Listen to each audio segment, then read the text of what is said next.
those intrepid explorers. Well, you know, when we think about the influence of writers on language, we tend to think of people like James Joyce or William Shakespeare, I suppose, most obviously. But, David, sometimes the writers that have an influence on the way words are formed are maybe not so high-flown or not so obviously so. That's right. In fact, I'm going to splash down the shallow end of authors, if you like, although that is no slight on one of my favourite authors called Theodore Geisel, better known as Dr. Seuss. And one book that he wrote was called If I Ran the Zoo in 1950. And in that book is a young boy called Gerald McGrew.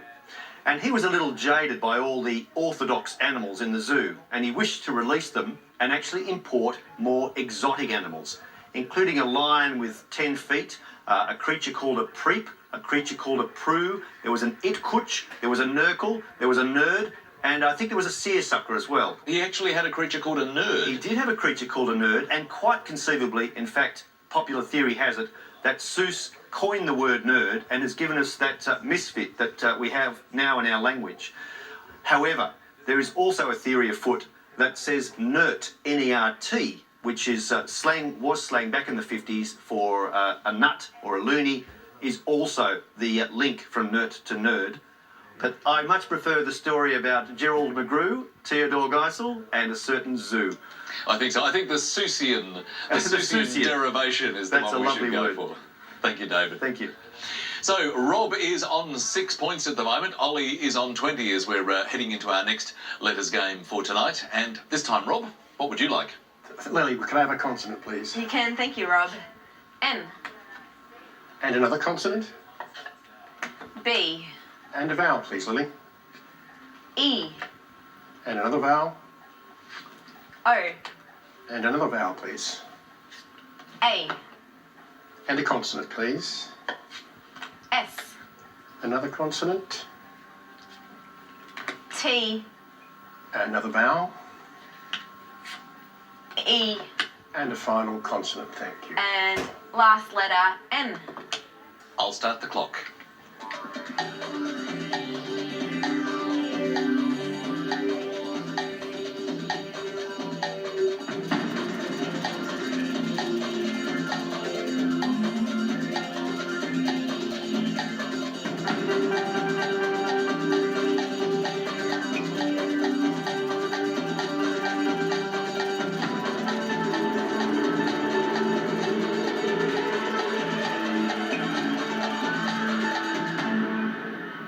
How many did you get this time? Only 5. 5 for you, Ollie? 6. Let's start with your 5, Rob. Nothing to boast about. Just boast, Yes. Is that right? Yes. Thank you. Ollie? And I was almost beaten by the clock.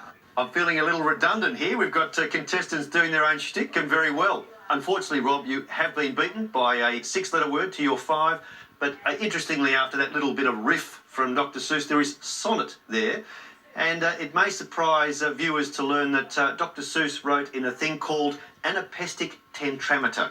Anapestic tetrameter. That lovely rollicking rhyme that he created. It sounds so much better than anapestic tetrameter, but that's what he favoured as a poet. Very nice indeed.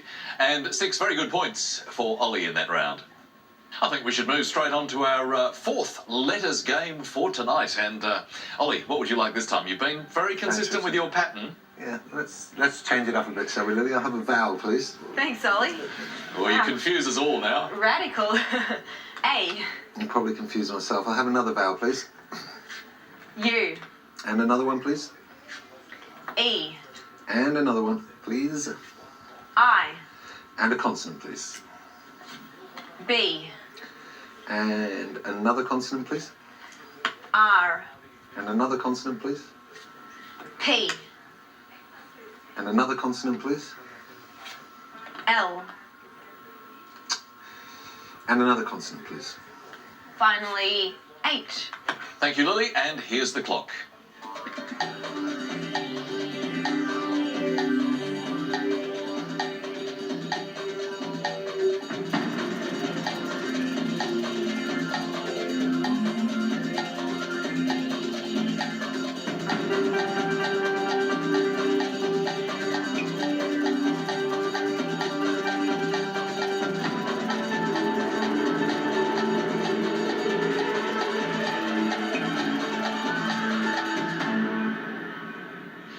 Ollie, you shook up your usual approach. How did it work for you? How many? I think I shook myself up. I got a 6.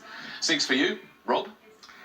I think I have a 6. A 6 for you as well. Well, let's start with yours, please, Rob. A peeler. How do you spell that? Pealer. Okay, Ollie, let's have your 6. Baler. Bailer. Now, you're looking doubtful, David. I think, Rob, you've just registered your error. Unfortunately, only one E in the mix, as you now know. It's unfortunate, but that can happen. Baler, yes, it's a small bucket in a rowboat, or a cricket delivery that dislodges the bails is also a baler.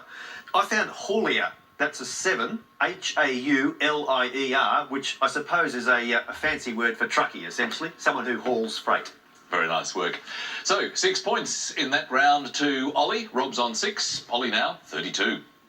Let's leave those letters behind and wrangle a number or two for a change now. Rob, what would you like to choose? I'd like 4 large and 2 small, please, Lily. Oh, thanks, Rob. 4 large and 2 small. It's been a while since we've had this one.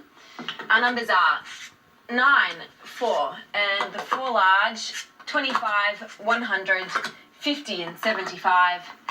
And the target to reach is 640. Thanks, Lily. 30 seconds.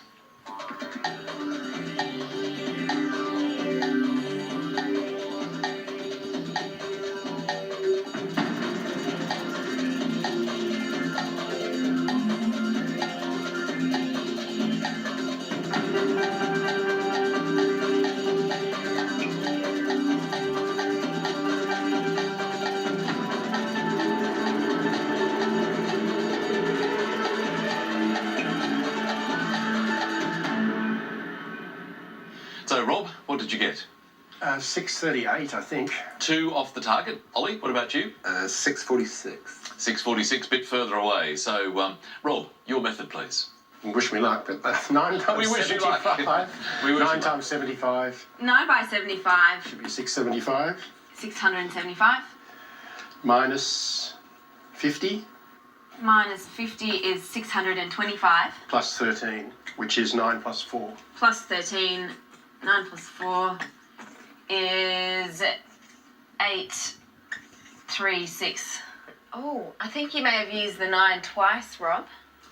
Yes, I you have, Rob, I'm afraid. So, I'm sorry, we can't allow that solution with 9 used twice. So, Ollie, what was your method, please? 75 times 9 is 675. 75 by 9 is 675.